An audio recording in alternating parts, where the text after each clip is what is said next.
Hola, ¿qué tal? Muy buenos días. Muy gustosa de estar con ustedes nuevamente el día de hoy, conmemorando el 21 de agosto, Día del Trabajador Social en México. Y bueno, con la novedad de que este año ha sido reconocido de manera formal, oficial, al 21 de agosto por parte de nuestras autoridades como el Día de Trabajo Social. Es un gusto encontrarnos y saludarnos el día de hoy para compartir esta temática tan interesante, los derechos de las nuevas estructuras familiares y la perspectiva de trabajo social, que fue un tema al que llegamos, pues que es de interés para el sindicato que nos recibe el día de hoy, el Sindicato Nacional de Trabajadores de la Secretaría de Salud, en la sección 21, el Comité Ejecutivo Seccional, representado a través de su secretario general, el químico Fabio Mesa, y pues agradecer también a Ale García en la estructura de trabajo social. Y bueno, doy inicio a compartir esta temática tan interesante, presentándome para quienes no hemos tenido la oportunidad de conocernos y de trabajar previamente. Soy Claudia Yanel Carrillo Camarena, licenciada en Trabajo Social, como ustedes, y feliz de compartir con ustedes. Comento que, bueno, soy docente de la Universidad Don Bosco, como en algunas ocasiones lo hemos comentado previamente, y también soy perito en materia de trabajo social, tanto en el Fuero Común como en el Fuero Federal, y capacitadora por parte de la Secretaría de Trabajo y Previsión Social en temas que tienen que ver con derechos humanos. Entonces, en este tenor, pues vamos a iniciar con nuestra presentación y a compartir. ¿De qué vamos a hablar el día de hoy? Nuestra temática gira en torno a las estructuras familiares, lo que son los derechos humanos, lo que es el trabajo social, y la intención sería que nos lleváramos todas una reflexión, todos una reflexión en cuanto a cómo generar nuevas formas de intervención social, o bien para revalorar y reorientar nuestras formas de intervención como trabajadores sociales. Creo que este sería el objetivo general de la sesión, el que podamos integrar estos conceptos a nuestra intervención. Y para iniciar me gustaría pues presentar esta imagen tradicional de lo que es la familia, aquel modelo de familia que durante mucho tiempo se consideró la familia ideal, prototipo de familia o la familia del DIF, como a veces le decíamos, con un esquema papá, mamá, hija, hijo, un perro y un gato y todos güeritos, muy contentos, muy felices de estar en familia. Y lo digo hasta güeritos porque desde aquí partimos a eso que son los estereotipos y los prejuicios de los que vamos a hablar en un momento más, y que finalmente van contra derechos humanos porque nuestras familias no son güeritas, porque nuestras familias no son integradas en la manera tradicional y porque nuestras familias tienen hoy día muchas variantes, que es justamente de lo que queremos hablar el día de hoy.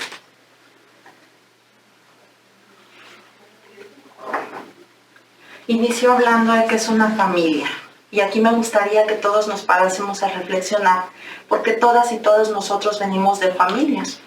Si yo les preguntara en este momento, como lo voy a hacer, aunque no pueda escuchar directamente sus respuestas, ¿qué es una familia? Yo les preguntaría cuál es el recuerdo inicial que tienen cada uno de ustedes de sus familias.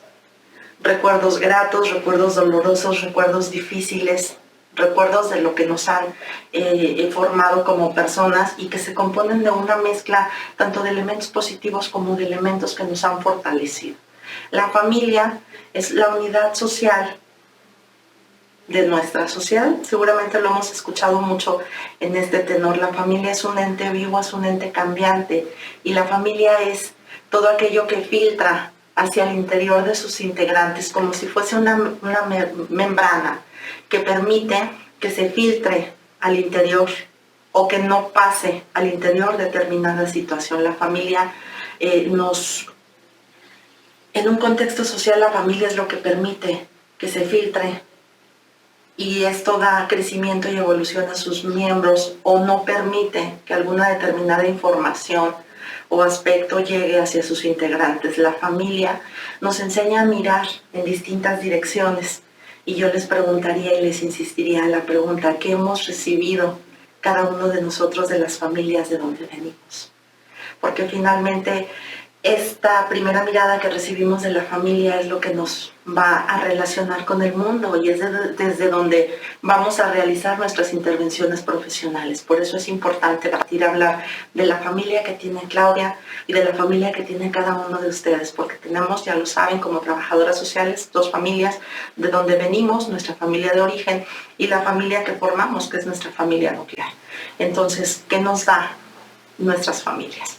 Creo que siempre es importante para mí reflexionar de dónde vengo para poder tomar elementos de decir hacia dónde voy, y como profesionista, desde dónde miro, desde dónde oriento mi intervención profesional. Ya decíamos hace un momento que es la familia. Ahora habrá que hablar en torno a las funciones de las familias en general.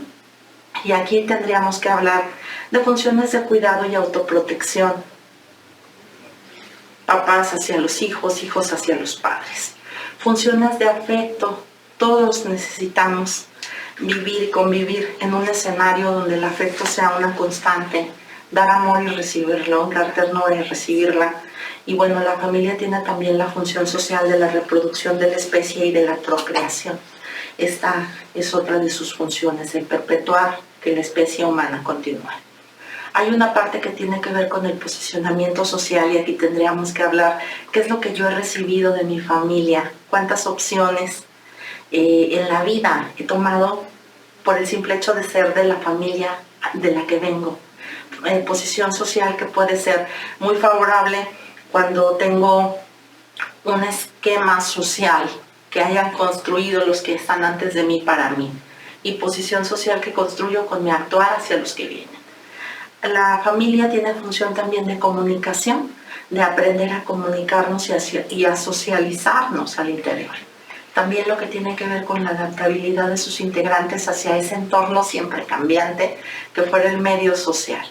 Y finalmente, preparar a sus integrantes para la autonomía y la independencia, para ser unos ciudadanos exitosos, para ser a futuro profesionistas exitosos, personas de bien.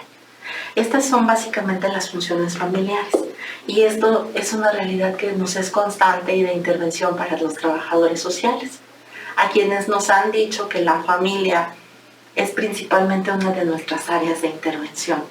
Desde sus hospitales, desde sus centros de salud, la importancia de no ver a una persona de manera aislada, sino ubicarla en un contexto familiar para que nuestras intervenciones puedan ser exitosas. Y bueno, si esto lo lleváramos a un tenor de derechos, la familia es la que nos va a garantizar el cumplimiento de muchos de estos derechos. Vamos a retomar esto un poco más adelante. Pero entender Claudia y la familia que forma da a los integrantes cuidado, protección, y existe un derecho de las niñas, niños y adolescentes al cuidado y a la protección. Existe un derecho a dar y recibir afecto. Existe un derecho como derechos sexuales y reproductivos. Existen derechos a la esfera determinada y a que con esta esfera podamos alcanzar beneficios económicos, culturales, de desarrollo, y estar como en la posibilidad de acceder a los avances tecnológicos. Existen derechos de comunicar, derechos a que nos preparen para ser exitosos en la vida futura, y esto como derechos dados desde una constitución o desde un tratado internacional. Son derechos que finalmente van a llegar a nosotros a través de nuestras respectivas familias, y que de la misma manera van a llegar a nuestros usuarios a través de determinadas características y familias. Permítame un momento. Retomo y continúo. Decíamos entonces que para los trabajadores sociales la familia es inherente y es como uno de nuestros niveles de intervención. Las familias generan derechos entonces, y los derechos llevan a la parte de las funciones de la familia como algo ahí muy íntimamente ligado. Seguramente hablar del ciclo vital de la familia pues no nos es desconocido a los trabajadores sociales. Si retomáramos al autor Lauro Estrada, hablar de la familia implica una serie de evolución, de etapas y de movimientos por las que pasamos todas las todas las personas. Cada una representa un reto y representa un área de oportunidad y de crecimiento, o bien una fase donde las personas se estancan y necesitan de la intervención de trabajo social para atender esta crisis de desarrollo.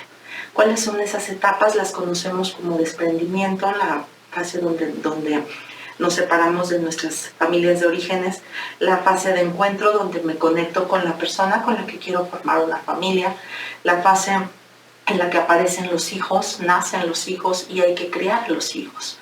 Después la etapa en la que los hijos entran a la adolescencia, hasta que finalmente se van del entorno familiar para formar su propia familia, y esto da paso a que la pareja, fíjense bien, la pareja, no estoy hablando de hombres y mujeres, estoy hablando de la pareja como nueva estructura familiar, se reencuentren y finalmente viene lo que es la parte de la soledad y la parte de la muerte de la familia.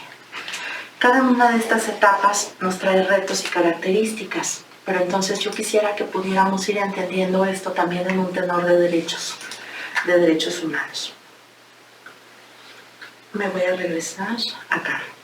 ¿Cuáles serán los derechos que están presentes dentro del desarrollo vital de la familia? Hace un momento decíamos las funciones y lo que aparece como derechos cuando la familia nos garantiza ciertas necesidades, ciertas satisfacciones. Y entonces decíamos todo lo que aparece como funciones en la familia y que finalmente nos llevan a la satisfacción de derechos, y entonces que estos van a estar presentes y necesitan del reconocimiento y de la satisfacción durante las distintas etapas por las que pasa una familia. Por supuesto que cada una de ellas tendrá que ir siendo pulida y perfeccionada a la par que va evolucionando. Por ejemplo, si habláramos de una familia con la cual ustedes están haciendo intervención profesional, y habláramos de una fase de crianza de hijos, tendríamos que reconocer, regresándonos a la diapositiva anterior, la parte de decir la adaptabilidad, y con la parte de decir la adaptabilidad reconocer, por ejemplo, el derecho al crecimiento y a la autonomía progresiva de los integrantes. Es decir, no podemos desligarlos. Los derechos humanos van a estar presentes en el desarrollo de cada una de las etapas de las familias con las cuales estamos realizando intervención. Hoy día existen muchas formas de clasificar a las familias. Algunas de ellas son las que a continuación mencionaré y me voy a parar en la última clasificación. Nuestras familias con las que los trabajadores sociales intervenimos hoy día se pueden clasificar de acuerdo a los factores socioculturales y demográficos como modernas, tradicionales o primitivas. También las podemos clasificar como, de acuerdo a su lugar de residencia, como rural, urbana o semirural. De acuerdo a su integración, como integrada, desintegrada o semi-integrada, esto es decir, están completos sus integrantes o falta alguno en función de muchos aspectos, muerte, migración, crisis de desarrollo, etc. Según sus complicaciones puede ser contraída, interrumpida o bien, lo que es muy actual, reconstruida. Pueden ser también según su funcionalidad, y esto es algo que ha cambiado hoy día, funcional o disfuncional, que son términos que ya no se utilizan con la misma frecuencia porque se entendería que todas son funcionales dentro de las posibles alteraciones que puedan tener, pero bueno, la tipología está construida así. Y también con relación a sus vínculos, si es una familia legal constituida, es decir, que se hayan casado, o bien es una familia consensual o de hecho, donde se reúnen o conviven de manera eventual o esporádica. De acuerdo al número de sus cónyuges, si es una familia polígama o monógama. De acuerdo a la estabilidad de la unión, si es permanente, inestable o esporádica. De acuerdo a sus intereses procreativos, es decir, si tienen interés, la parte que lo conforma en formar una familia con hijos o solamente convivir entre ellos, y esto nos daría a ser un hogar o una familia. De acuerdo al ejercicio del poder, decíamos, una familia puede ser matriarcal, patriarcal o democrática. De acuerdo a las condiciones económicas pueden ser marginal, popular, de clase media o clase alta. y de acuerdo a su composición puede ser nuclear, extensa, compuesta, recompuesta, unipersonal. Y lo estoy diciendo muy rápido porque finalmente con esto lo que quiero decir es, independientemente del tipo de familia que fuere aquella a la que yo estoy atendiendo, los derechos humanos son universales. Y los derechos humanos van a ser para la familia que ha decidido que quiere tener hijos y la que ha decidido que no quiere tener hijos. Los derechos humanos van a ser los mismos para la familia que es patriarcal, matriarcal, democrática. Es decir, independientemente de la estructura y el esquema bajo el cual viva la persona a la que atiendo, o independientemente del esquema del que yo provengo, o del esquema que estoy formando, un elemento indispensable que no vamos a poder separar tiene que ver con los derechos de las personas a las que atendemos. Aquí me quiero parar un poquito más a hablar de lo que son la tipología de las familias, porque ya decíamos que hay un esquema tradicional de familia. Sin embargo, si yo les preguntara a ustedes hoy día, compañeras y compañeros trabajadores sociales, ¿cuántos de nosotros vivimos en una familia que haya sido como la de la primera imagen? Papá, mamá, hija, hijo, un perro, un gato, güeritos y todos contentos. Seguramente el número será muy reducido. Si yo extiendo esto a decir cuántas de estas familias que yo estoy atendiendo continúan teniendo este esquema, seguramente el número será muy reducido. Este esquema de familia tradicional, en el que además, fíjense bien, aparece un hijo varón y una hija mujer, es decir, todo en equilibrio y aparentemente bien. Sin embargo, no obedece a nuestra realidad cotidiana. Nuestras condiciones de vida sociales, familiares, culturales han cambiado tanto, de manera que hoy día es mucho más poco común encontrar una familia integrada de manera tradicional que integrar lo que vamos a conocer ahorita como tipologías de las nuevas estructuras familiares. Perdón. Y aparecen acá distintos tipos de familia. Pido perdón por el uso de la voz, que acaba de tener un accidente. Continúo. Tipos de familia que tienen que ver con la manera como nuestra sociedad cambia y se integra en función de qué, de muchos aspectos culturales, económicos, políticos, religiosos, pero que finalmente los trabajadores sociales sabemos que nuestra familia es nuestro nivel de intervención que nos caracteriza. Entonces, yo como trabajadora social, ¿qué esquema estoy teniendo en las intervenciones que busco realizar? Si mi nivel de la familia donde vengo me permite entender y reconocer y respetar familias distintas a las tradicionales, o si creo que la familia solamente se compone y es exitosa cuando está papá y mamá, si creo que la mujer que yo estoy atendiendo tendría que hacer lo posible por conservar al vínculo matrimonial que tiene porque es lo adecuado social y culturalmente, o si esto me permite que yo pueda reconocer la dignidad en todas las personas independientemente de la condición familiar que pudiesen tener. Creo que esto nos va dando referentes muy interesantes. Y de aquí tendríamos que hablar, por ejemplo, de lo que es la familia nuclear, que ya decíamos, papá, mamá, hijos, y que cada día son menos las familias así. Tendríamos que hablar de la familia extensa, en la que se incluyen los abuelos, los primos, los tíos, y que se conviven incluso más de 2 o 3 generaciones. Tendríamos que hablar de las familias monoparentales, que estas representan hoy día como la mayor cantidad de familias que tienen que ver con mujeres que crían hijos solas por la razón que fueren, desde decisiones personales hasta ausencias de figuras paternas o irresponsabilidad de los padres mismos, comunidades en las que la migración es muy constante, estados de viudez, es decir, una variedad de posibilidades. Pero aparece solamente uno de los padres con hijos. Y aquí es mucho más común pensar en una mujer que cría hijos, pero también los hay padres solos que crían hijos. Hablaríamos también de las familias homoparentales, y yo sé que esto nos hace un ruido y un prejuicio adicional, y por eso iniciaba hablando yo del esquema de donde yo vengo como familia. Porque esto me implica que yo pueda reconocer que dos hombres, 2 mujeres decidan formar una familia y además, como trabajadora social, les dé el reconocimiento y el respeto. Yo sé que es un tema muy polémico, la mejor posición será la de cada quien, pero de manera informada. En un tenor de derechos humanos, iguales condiciones, iguales derechos. Distintas condiciones, los mismos derechos. Hablaríamos también de las familias ensambladas o reconstruidas. ¿Cuáles son? Se divorció mamá y se volvió a casar. Se divorció papá y se volvió a casar. Aquellas familias de las películas Tuyos, Míos, Nuestros, ¿recuerdan? Donde convivíamos en un mismo escenario, dos personas que reconstruían su vida a partir de distintas uniones y en las que tenían que integrarse y combinarse y construir un esquema nuevo de relación. Muchos retos, sí, de acuerdo. Muchas formas nuevas de ser, sí, de acuerdo. Y ante esto, ¿cuál es la posición de los trabajadores sociales? También existen familias adoptivas y hoy día existen muchas modalidades de familias adoptivas, ¿no?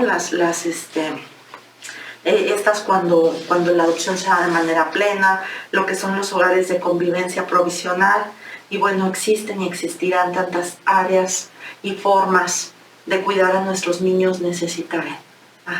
Recordemos que la adopción representa que una niña o niño se queda sin la posibilidad de crianza efectiva por alguna razón y alguna familia decide amorosamente tomar la crianza de ellos a cargo de sí mismos. Entonces, familias adoptivas, familias que deciden y que es muy válido tener o no tener hijos, y en este caso hablaríamos de las familias sin hijos. Y esta variada forma de ser familia hoy día nos da a los trabajadores sociales retos muy interesantes de asumir, retos que tendríamos que ir enfrentando de manera constante y cotidiana. Y aquí yo me paro un poquito y les pregunto, trabajadoras y trabajadores sociales, ¿qué opinan? Sé que no me van a poder contestar, pero ¿qué opinan, por ejemplo, de las familias homoparentales? ¿Qué opinan de las familias que no tienen hijos? ¿Qué opinan de las familias tradicionales? ¿Qué opinan de las familias extensas? ¿Cuál creen que es el estado ideal de ser familia? Porque con esto crearemos el referente bajo el cual vamos a realizar nuestra intervención profesional. Y entonces, cuando yo escucho a trabajadoras sociales que de pronto dicen, y lo voy a decir con mucho respeto, familias homoparentales que sí se casen pero que no adopten, estoy limitando los derechos humanos a un prejuicio, a un estereotipo. Vamos a hablar de esto en un momento más. Familias que luego dicen la mamá luchona, el papá luchón, y que vamos creando prejuicios y estereotipos alrededor de estas figuras. Creo que es necesario adecuar nuestros referentes porque lo que sigue es enfrentar muchos retos. Y estos retos me tendrían que llevar a posicionarme desde donde miro lo que miro. Y aquí recordemos que todos nos formamos en familias. Las familias, decíamos, nos permean la información social. Y la información social que le llega a Claudia es con lo que yo voy a realizar mi intervención profesional. Y entonces estos retos, estos prejuicios, estos estereotipos, pues nos hablarían de los referentes con los que yo intervengo y actúo. Y entonces niego o concedo derechos universales desde esto. ¿Cuántos prejuicios y cuántos estereotipos? Y me regreso a la diapositiva anterior. ¿Cuántos deber ser? Avancé incorrectamente. ¿Cuántos deber ser le podríamos poner a las familias, por ejemplo, monoparentales? Una mujer sola que cría a los hijos y las figuras ahí de estereotipos y de prejuicios, perdón por el subir y bajar del cubrebocas. ¿Cuántos deber ser? ¿Qué son los prejuicios? Esa imagen preconcebida que yo logro tener de alguna temática. ¿Qué son los mitos? Lo que yo considero y como veo que es un referente y que Claudia se tiene que parecer a ese referente. Entonces, ¿cómo considero que debe de ser el comportamiento de una mujer que se queda criando hijos sola? ¿Cómo considero que debe de ser la familia que adopta a un niño o a una niña? ¿Cómo considero? Y esto recordemos que lo rico es aprender a verlo y ubicarlo desde los derechos humanos, porque somos infinidad de formas de ser. La familia no debe de perder las funciones que inicialmente comentamos que tenían para consigo. Esta parte de dar amor, de dar cuidado, de preparar para la vida futura, sí, pero esto se tendrá que hacer, y les preguntaría, de una manera ABCD, porque sabemos que en nuestras familias hoy las dinámicas de vida son distintas. Nuestra propia historia de vida nos hablaría de distintos momentos en el que no hay una forma lineal de ser. Entonces, ¿con cuántos estereotipos, con cuántos prejuicios estoy valorando a las personas que tengo enfrente? Esto resulta un gran reto, porque de pronto lo que tendremos que llegar a aprender a ver es a las personas con su dignidad, con sus derechos inalienables, y yo les preguntaría, ¿los conocemos? Con todos los deber ser, y de aquí me gusta mucho entender con una perspectiva de gafas moradas, es decir, con una perspectiva de género que aparece ahí en la imagen, donde la educación social nos hablará de hombres y mujeres en igualdad de derechos. Recordemos que la perspectiva de género es un método que deriva de los derechos humanos y que nos lleva como a la igualdad, a la búsqueda de la igualdad. Pero me regreso, retomo y les pido que reflexionemos. ¿Cuáles son los prejuicios y cuáles son los estereotipos? ¿Y de dónde me vienen? De mi historia familiar, de mis referentes, de lo que yo considero que debe de hacer el usuario que tengo enfrente, pero que a lo mejor él no quiere hacer, pero que yo creo que es lo correcto. Y entonces le impongo, sin respetar lo que es el libre desarrollo de la personalidad como derecho humano, alguna medida. Ojo con esto, no quiero decir que las familias pierdan las funciones. Hay una función de cuidado, hay una función de protección, sí, de acuerdo, pero tendremos que adecuarlo a las nuevas formas. Y de aquí parto para decir, no el hecho, por ejemplo, social, de decir las mujeres conserven sus matrimonios, independientemente de tantos prejuicios y estereotipos y ideas que tenemos de manera preconcebida en torno al género. Y entonces, con esto le damos opción a nuevas estructuras familiares, sí en tanto sea funcional, sí en tanto sea sano, sí en tanto dignifique a la mujer y a los hijos, por ejemplo. Y si lo pusiéramos en un tenor de familias homoparentales, pues cuál es la idea que podemos tener, ¿no? Y le podemos poner muchos prejuicios, y le podemos poner muchos tabús y muchos mitos. No me atrevería a decirlos en la conferencia, pero seguramente que los hemos escuchado y los tenemos como referentes. Si yo miro así, así intervengo. Si yo de pronto aprendo a pensar distinto y me doy la oportunidad de entender y aceptar realidades distintas de la vida y de los usuarios, entonces tal vez pueda adecuar mi marco referencial para realizar intervenciones profesionales que estén mucho más apegadas. Me pongo mis lentes, un momento. Intervenciones profesionales que estén apegadas en la confianza, en la igualdad, en la libertad de las personas, en la esperanza, en la justicia, en los derechos, en la dignidad, en la prosperidad, pero sobre todo en la paz. Creo que intervenciones de trabajo social basadas en estos principios o guiadas bajo estos parámetros nos tendrían que llevar a construir una cultura de paz. Nos tendrían que llevar a construir una cultura de esperanza. Nos tendrían que llevar a buscar que todas las personas, independientemente de la condición familiar que tienen y del tipo de estructura familiar de donde vienen, puedan tener una condición de igualdad y de dignidad.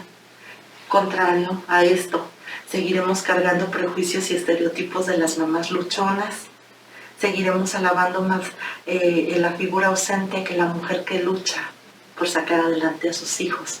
Seguiremos pensando que es mejor que los niños crezcan en casas hogar lejos del cuidado familiar, con tal de no estar en un escenario o en un espacio donde dos hombres los críen, donde dos mujeres los eduquen y los cuiden. Ajá. Entonces, si vamos aperturándonos en materia de derechos humanos, vamos aperturándonos a que independientemente de la condición de vida que tenga Claudia y de la familia que hubiese podido formar, merece respeto, merece una intervención adecuada, merece un trato digno, merece igualdad, merece esperanza y todo aquello que desde mi escenario de intervención en el área de la salud yo le pueda proveer, que será lo que ustedes saben hacer mejor que yo: acercar recursos, evaluar programas, esto que ustedes hacen cotidianamente y que resulta exitoso. Pero estoy segura que lo realizan con familias y lo realizan para las familias. Ahora quiero darle lectura a a mi artículo favorito de la Constitución. Me acomodo el cubrebocas y pido perdón por hacerlo de esta manera. Estamos celebrando 10 años de este cambio constitucional. Este cambio constitucional que nos dice hoy día el artículo 1: en los Estados Unidos mexicanos, todas las personas gozan de los derechos humanos reconocidos en esta Constitución y tratados internacionales de los que el Estado mexicano sea parte, así como de las garantías de su protección, cuyo ejercicio no podrá restringirse ni suspenderse, salvo en los casos y bajo las condiciones que esta Constitución establece. Las normas relativas a los derechos humanos se interpretan de conformidad con esta Constitución y con los tratados internacionales de la materia más amplia, favoreciendo en todo tiempo la protección de las personas. Y luego viene mi parte favorita de este artículo. Todas las autoridades, y yo les preguntaría si ustedes, como trabajadores a cargo del Estado, podrían entrar en algún punto en este apartado de decir todas las autoridades, todos los servidores, todas las dependencias, en el ámbito de su competencia tienen la obligación de promover, y estoy segura que sí, trabajadoras sociales tienen la obligación de promover, respetar, proteger y garantizar los derechos humanos, de conformidad con los principios de universalidad. ¿Qué es la universalidad? Pues que es para todos, independientemente de si es una familia rural o urbana, si es una familia integrada o desintegrada. Ajá, todos. Con el principio de universalidad, de interdependencia, porque van ligados unos con otros, indivisibilidad, porque los derechos humanos no se dividen, y de progresividad, porque una vez que he alcanzado un derecho humano ya no me lo pueden negar o ya no me lo pueden quitar. ¿Sí? Así, trabajadores sociales, en consecuencia, dice el artículo 1 constitucional, el Estado debe prevenir, investigar, sancionar y reparar las violaciones a los derechos humanos en los términos que esta Constitución establezca. Y entonces, insisto, trabajadoras sociales, estamos como en el tenor de seguir este artículo, estamos en el tenor y la obligación de promover, respetar, proteger y garantizar los derechos humanos de todas las personas a las que atendemos diariamente en el sector salud. Porque fíjense qué importante es que yo pueda entender y aceptar las nuevas estructuras familiares. Sí, que las personas homosexuales se casen pero no tengan hijos. Sí, pero que no adopten. Sí, pero que los abuelos no sean los que se encarguen de los hijos, por ejemplo, de los nietos. O sí, pero que les toquen a los nietos. O sí, pero como yo veo y entiendo las distintas realidades. Sí, pero que la maternidad sea obligatoria para las mujeres. Sí, pero que la maternidad sea la finalidad de las parejas. Ajá. Tendríamos que entender de distinta manera a fin de lograr este objetivo. Y entonces dice este artículo que está prohibida la esclavitud en los Estados Unidos mexicanos y que quienes ingresen al territorio mexicano dejan de ser esclavos por esta simple razón. Esto, que a continuación leo, me parece que es muy importante. Queda prohibida toda discriminación motivada por origen étnico, nacional, género, edad, discapacidad, condición social, condiciones de salud, religión, opiniones, preferencias sexuales, el estado civil o cualquier otra que atente contra la dignidad y que tenga por objeto menoscabar los derechos y las libertades de las personas. Y yo les pregunto, ¿es tan fácil como esto? 10 años de que nuestra Constitución dice así. Y yo les preguntaría si ya hemos hecho ejercicios previamente para entender que no podemos discriminar a mi usuario por cantidad de razones, que no tiene dinero, que es de una religión, que si está soltero, que si está casado, y hay infinidad, siempre hay infinidad de razones para ir tratando de separar a las personas. Los derechos humanos nos hablarían de esto, de la importancia de que independientemente de la condición que Claudia tenga, Claudia sea tratada con dignidad y respeto. Y cuando digo Claudia me refiero al nombre de cualquiera de sus usuarios en los servicios de salud que ustedes atienden. Constitucionalmente está prohibida cualquier forma de discriminación. Y aquí estamos hablando de darle la vuelta. ¿Cómo yo puedo respetar y puedo entender y puedo desde aquí entender mi posición como trabajadora social, como promotora y defensora de derechos humanos, como ya lo veíamos en la diapositiva anterior, como trabajadora social? Creo que lo primero que tengo que entender es que independientemente de cualquier forma en la que la persona se esté relacionando, me guste o no su esquema y su historia de vida, hay un derecho humano que protege y que antecede y al cual yo me tengo que apegar para que mi posición como trabajadora social sea defensora de los derechos humanos. No sea de prejuicio, de estereotipo, de mito, y no siga yo con esto vulnerando y revictimizando a quienes hayan atravesado o atraviesan circunstancias difíciles, como estoy segura que tiene que ver con muchas de las personas que atendemos en el sector salud y que vienen de una situación pues difícil de salud y que por eso lo estoy interviniendo.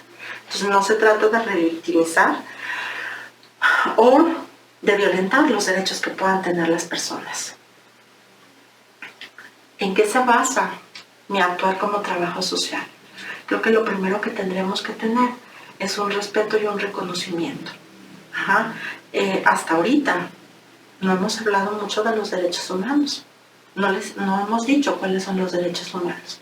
Lo primero que tendríamos que tener también nosotros es una educación respecto a los derechos humanos. ¿Cuáles son? ¿Cómo los reconozco? ¿Cómo los cuido?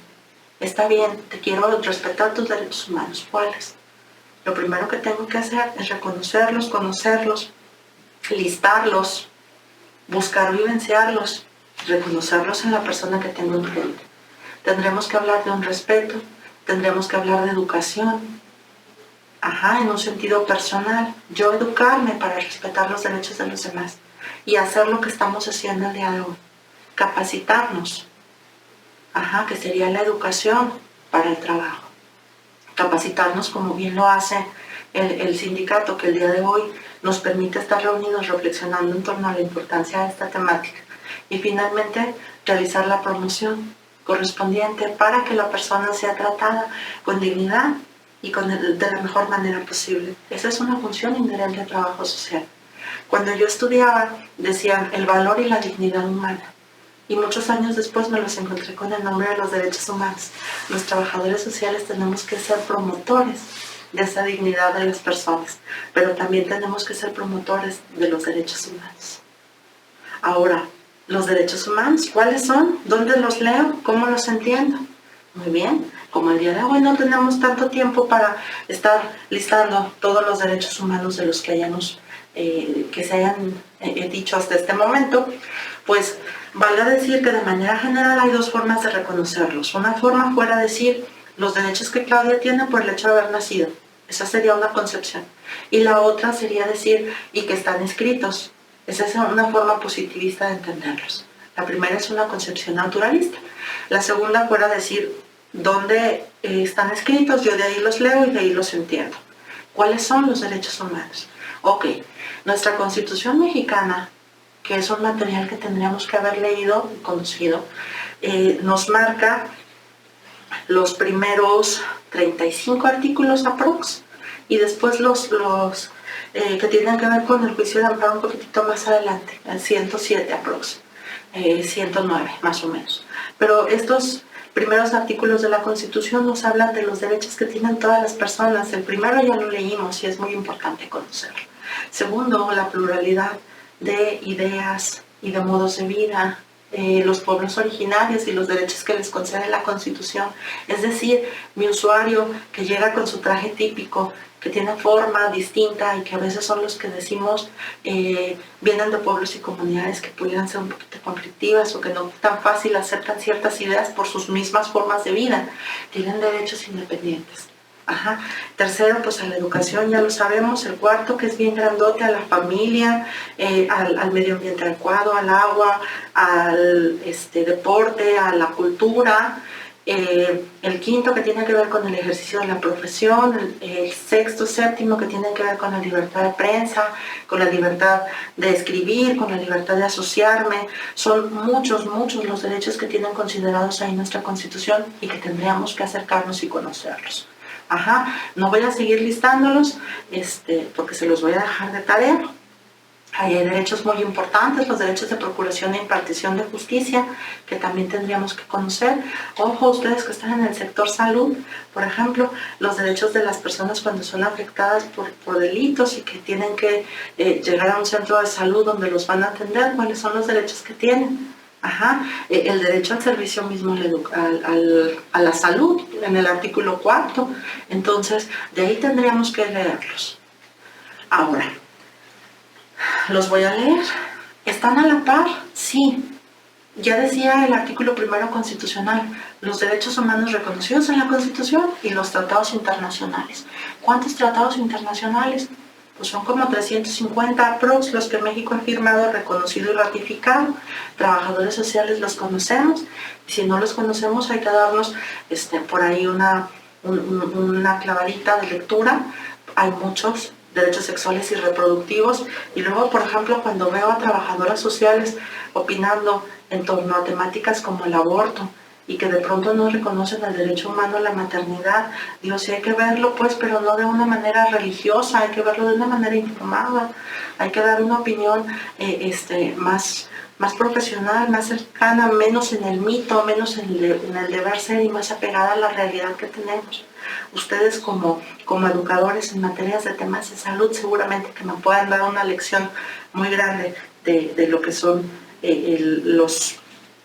las formas de la salud reproductiva. Ajá. Pero hay que aprender a mirarlos por perspectiva de derecho. ¿Y esto dónde lo voy a aprender? Pues decíamos, hay 350 tratados internacionales. Seguramente hay algunos que corresponden concretamente al área donde yo trabajo y donde yo me pueda ubicar. Entonces, les voy a dejar mucho de tarea que puedan leerlos y que puedan buscarlos. Los derechos del paciente terminal, por ejemplo, que nos podamos acercar y los podamos reconocer. Los derechos en general de las niñas, de los niños, los derechos de las mujeres, los derechos del adulto mayor, los derechos de las personas con discapacidad. Y entonces aprendamos a entender y a ver los derechos humanos como inherentes a las personas, independientemente de que a mí me guste o no me guste, como Claudia vive, me guste o no me guste el resultado de alguna situación. Yo como trabajadora social tengo que ser promotora, educadora y defensora de derechos humanos. Pero ¿cómo los puedo defender si no los conozco? Y ahí el primer punto que se van a tener que quedar como tarea para que aprendamos a listarlos de una manera más amplia. Ajá. Acuérdense, derechos tan básicos que tengan que ver como con las libertades básicas de las personas, a pensar, a vivir, a decidir, a agruparnos, a escribir, a publicar, a pensar. La libertad religiosa, el derecho de objeción de conciencia. Uno de mis favoritos, el libre desarrollo de la personalidad. ¿Qué quiere decir? Que Claudia puede ser como quiera. Ajá. Con tatuaje, con piercing. Y que independientemente de esto, hay derechos que no se nos pueden negar. Creo que tenemos una gran tarea, creo que tenemos un gran reto, creo que las estructuras familiares han cambiado, creo que la sociedad misma ha cambiado y creo que los trabajadores sociales tenemos que ponernos en un esquema en el que alcancemos esos nuevos retos, esas nuevas formas. No podemos actuar con marcos de referencia previos. Y lo que yo siempre les digo es que si me doy cuenta, porque no me lo quitan por decreto. O sea, mis prejuicios, mis estereotipos, yo ya los tengo porque con ellos me crié y he vivido toda la vida. El deber ser, y yo les hablaba de su familia, de mi familia, de la familia en la que Claudia se ha criado, y que en esa familia Y seguramente en muchas de nosotras la temática no giraba en torno a los derechos humanos. Nos enseñaban una forma de ser. Y esto con el tiempo hay que reconocerlo, hay que reaprenderlo. No por decreto de la Constitución se prohíbe y se eliminan las formas de discriminación. Creo que es un ejercicio diario que yo tengo que hacer en mí y en mi lugar de trabajo para que yo me dé cuenta cuáles son los estereotipos que sigo cargando, cuál es mi intervención profesional y mi marco de referencia. Y me doy cuenta y busco la manera de trabajarlo. Pero ya me di cuenta.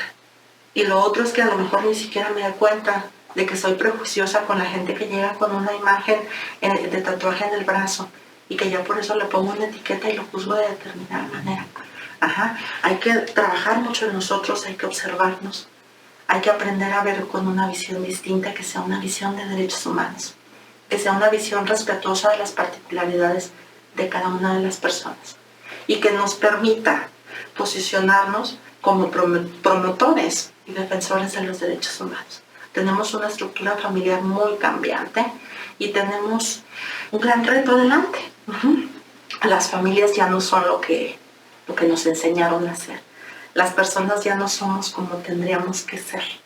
Y con esto me refiero a mi historia personal.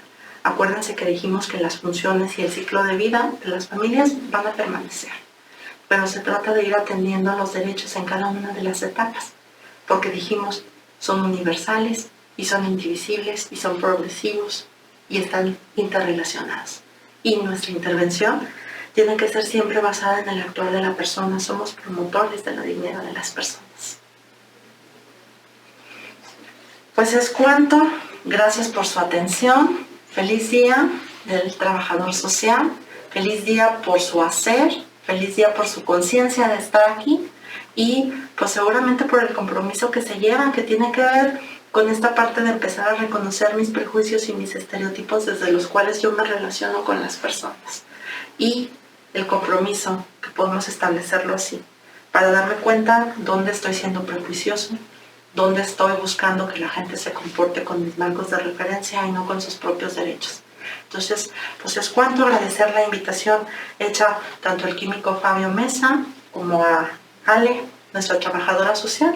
Un gusto haber estado en familia con ustedes y bueno, pues creo que es cuanto a la presentación que tengo para compartir con ustedes. Muchas gracias por su atención. En representación del químico Fabio Mesa Alfaro, agradecemos su participación en el primer Congreso Virtual de Trabajo Social. Muchas gracias por la oportunidad de compartir. Como siempre, un gusto haber estado con ustedes y bueno, pues generar estos espacios de reflexión en familia. Feliz Día del Trabajador Social para todos. Muchas gracias y gracias al químico. Gracias.